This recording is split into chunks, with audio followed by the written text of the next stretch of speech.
Well, good morning. I really regret that I'm unable to be present at this workshop, uh, but I am fully aware of the tremendous importance of all of you being here today to talk about this extremely serious situation that we are facing in South Africa with the killing of the rhino. The rhino is an extraordinary, important animal. And one has only got to look back into the history of our country to see that at Mapungubwe there was a finding of the little golden rhino that had been found in one of the graves. So that animal had great spiritual importance. And I know this from my own experience through the very first time that I saw the rhino. It made a tremendous impact on me. This rhino coming out of the bush, and it was a very misty day, and I could just feel this great spirit. They represented this wild Africa. And we owe it to the rhino to make sure that they survive in our country. Because it is because of the rhino that all the parks came into being. The Umfolozi Game Reserve, the Shishiri Game Reserve, Isimangaliso, all came about because of the white rhino. Because the white rhino were thought to be extinct, and then they found some down at the junction of the Black and the White Umfolozi River. And as a result of that, Natal was in a colony that the governor was petitioned, and the public forced him to declare these reserves. And from these reserves, all the others have grown. So we owe the game reserves. We owe them to the white rhino. In 1952, I met Makubu Ntombela, who had spent his entire life in that reserve. From the age of 14, he and Malim Leche and Mankenke and Leche were actively involved in looking after the rhino. And at that time there were no more than about 50. And they were under the command of Major Vaughan Kirby, who was the conservator.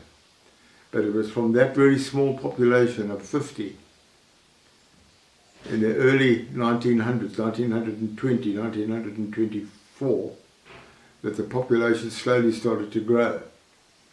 And by 1953, when I joined what was then the Natal Parks Board, now Izimbelo, that population had grown to 437. And I know this because I did an aerial count with Ranger Hendrik van Schoor, and together we counted this 437 rhino. By 1961, those numbers had grown to close on 600.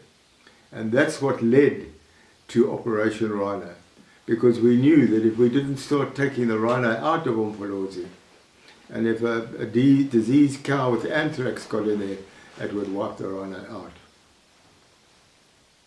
And so, thanks to an English veterinarian, Dr. Tony Harthorn, and a wonderful team of men, Nick Steele and Makubu Ntombela, and Owen Letley and John Clark and others, we started to catch the rhino.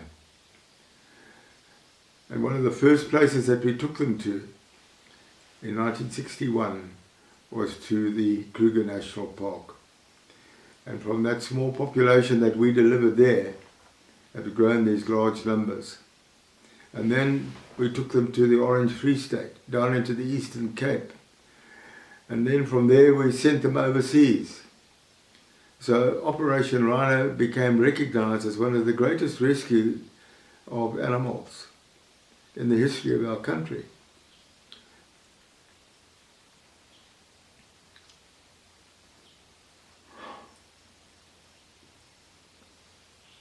And then in 2007, the killing began. And since then, something like, well, more than 2,500 Rana have been killed. And this is doing our country an enormous amount of harm. And if this killing rate continues, the ripple effect will have a serious impact on South Africa. I know that the government is doing its best, and I know that the provinces are doing their best. I know too that Dr. Bandile Mkhize of Isabelo has put forward a proposal to the minister about the legalizing of rhino horn.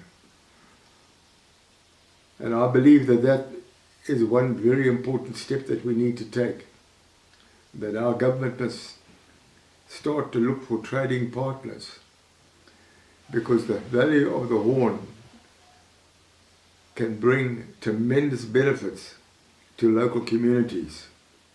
The next frontier in wildlife conservation in our country is to engage the communities on a large scale and to make them appreciate that these animals can be a source of great revenue for them. So that's why I'm in favour of the legalizing of the horn. I appreciate that there are many people who don't like it, but we have to look at the survival of the animal.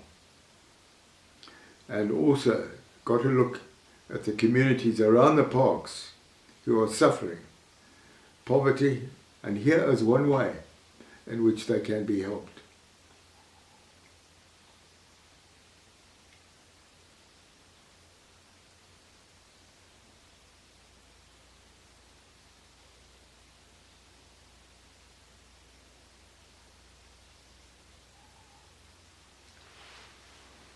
In 1961, I also went to Uganda, and on the edges of the Democratic Republic of the Congo. And at that time, there were thousands of the northern white rhino. They've all been wiped out. There are none left. The few that were left in Garamba have also gone. In Kenya and Tanzania, something like 60,000 black rhino were killed. We in South Africa have saved the rhino, and South Africa can be very, very proud of this fact. So we must have a big say.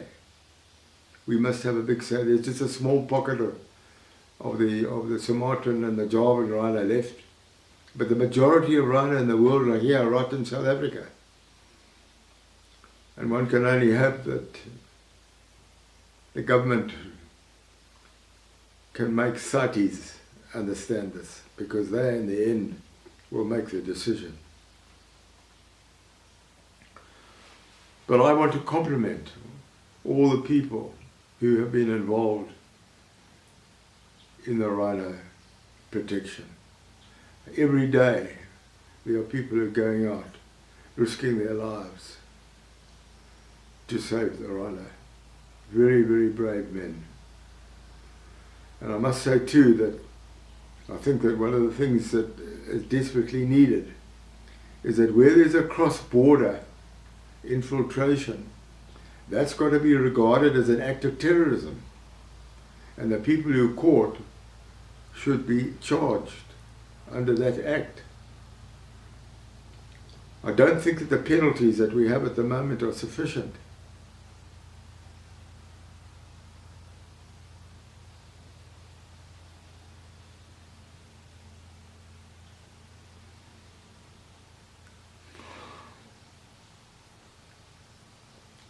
I'm sorry, I get very emotional about this. But I know that there are sufficient men and women in this country who are going to make sure that the rhino are going to survive. And I would like to say how proud I am of all the game rangers and what they are doing. And I speak to you today as the patron of the Game Rangers Association of Africa. There are people throughout Africa who look to us in South Africa to show the way. And we have been able to do that. And our country can be very proud of that fact. But we're in a serious situation right now. But it can be turned around. It must be turned around. We owe it not only to our country, but we owe it to the world.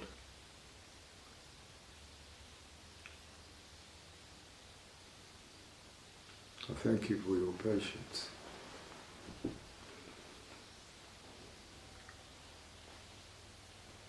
Can I see that? Mm-hmm.